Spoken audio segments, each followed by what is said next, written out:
Olá! Hoje a gente vai mergulhar fundo em um dos diagnósticos mais enigmáticos da história da psicologia. E claro, vamos acompanhar o detetive que tentou decifrar esse caso. Prepare-se, porque é uma história de trauma, fantasia e uma reviravolta que mudou simplesmente tudo. Bom, vamos lá. Nosso caso começa lá no século XIX, com uma condição médica que deixava os médicos, bem, de cabelo em pé, a histeria. Era como uma epidemia de sintomas que não tinham causa nenhuma aparente. E o próprio nome já dá uma bela pista, né? Histeria vem da palavra grega para útero. Isso porque, na época, se acreditava que o problema era uma coisa exclusiva das mulheres, sabe? Uma manifestação de uma suposta instabilidade que seria natural delas. E os sintomas eram impressionantes. As pacientes podiam ter, do nada, uma paralisia, ou perder a sensibilidade numa parte do corpo, ter crises emocionais super intensas. E o mais doido é que quando os médicos examinavam, não encontravam absolutamente nada de errado no corpo. Era um verdadeiro quebra-cabeça. E isso nos leva à grande pergunta que norteou a medicina da época e que vai guiar a nossa análise aqui.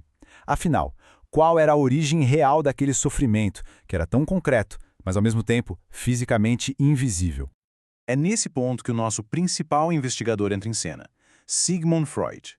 Foi ele quem apresentou a primeira grande teoria, a primeira pista de verdade para tentar resolver o mistério da histeria.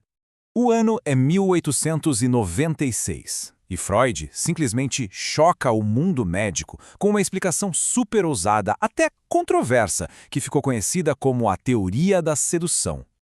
A teoria ia direto ao ponto. Freud dizia que a causa da histeria não era uma fraqueza feminina ou uma fantasia. Não, era um evento real, um trauma sexual que a pessoa sofreu na infância e que foi esquecido, ou melhor, reprimido. Então, o ponto central era esse aqui. Para Freud, a paciente não inventava os sintomas, ela era uma vítima. O trauma era passivo, geralmente causado por uma figura de autoridade masculina, muitas vezes o próprio pai.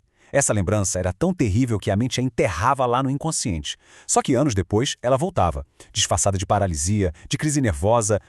Mas como em toda boa história de detetive, sempre tem uma reviravolta. E nesse caso, o próprio investigador principal, o Freud, é quem abandona a sua primeira teoria para propor algo completamente diferente.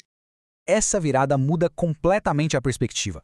A teoria da sedução apontava para fora, para um evento real. A nova teoria, por outro lado, olha para dentro. A causa passa a ser interna, baseada no que depois ficou famoso como o complexo de Édipo, aquela ideia de desejos inconscientes, conflituosos dentro da família. A origem do problema então muda de lugar. Não é mais sobre o que fizeram com a paciente, mas sim sobre o que ela própria desejava e fantasiava. E essa citação resume a coisa toda de forma perfeita.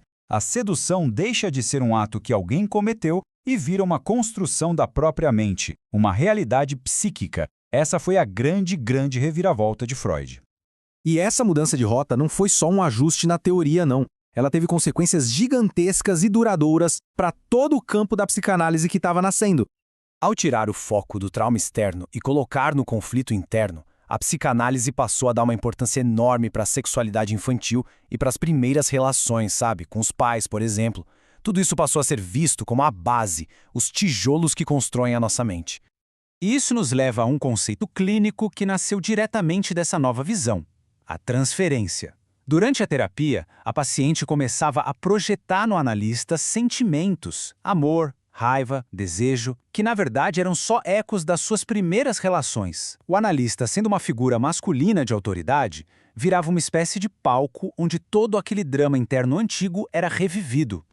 Mas o impacto disso tudo não ficou só no consultório, não. Vamos ver agora como essa teoria vazou para fora e acabou ajudando a moldar a própria sociedade.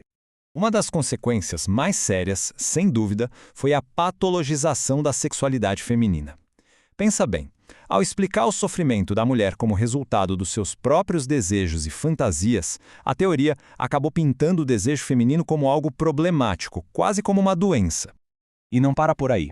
Essa nova abordagem não só refletiu, mas também acabou reforçando as dinâmicas de poder que já existiam entre homens e mulheres naquela sociedade.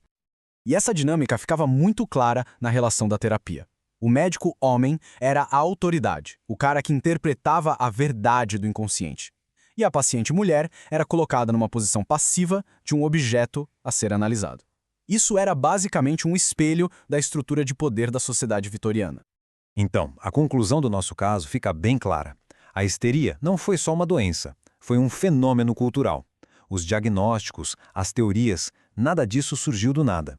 Eles eram um reflexo e, ao mesmo tempo, ajudaram a reforçar as ideias daquela época sobre gênero, poder e sexualidade. E essa citação final é muito poderosa. Porque olha só, não importava se a teoria falava de um sedutor real ou de um desejo fantasiado. A figura masculina estava sempre lá, no centro da explicação para o sofrimento da mulher. Isso mostra como, mesmo com a grande virada de Freud, a estrutura de pensamento continuou, no fundo, a mesma. E isso tudo deixa uma pergunta no ar para a gente pensar. A história da histeria ficou no passado, mas será que a gente está tão longe assim disso? Até que ponto os diagnósticos de saúde mental de hoje são puramente científicos e até que ponto eles também não são um espelho dos valores, dos medos e dos preconceitos da nossa própria sociedade? A questão continua aberta.